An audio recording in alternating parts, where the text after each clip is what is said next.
My name is Avrash. I got an upper and lower implant. Coming to Dr. Lee. When Avrash came in, his first statement is he wants to chew right.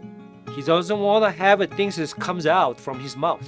Before he's doing the twice surgery for me, his doctor, I can eat and hard food, no meat. Usually I eat all the time and like soup. I have and the blood sugar.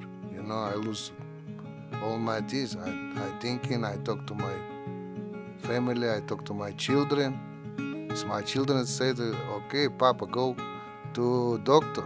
Is everybody help you for put the teeth? You can't walk like this. You look not nice, like old man. I must be finding in the dentist office. Okay, I'm happy coming to Dr. Lee. He said, I working with you. Nobody touch you. I am responsible. You have good teeth, good life."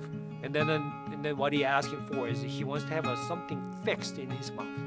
And then we did Aurora 6, Aurora 5 concepts. After surgery, the first time I am not, not comfortable.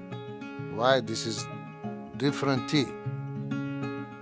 Little by little after, right now, everything okay. It's like my natural. There's a lot of open dentist office. Lot of, like gas station, like liquor store, Everybody said, I'm the best. At Dr. Lee, I have experience. For me, he's the best.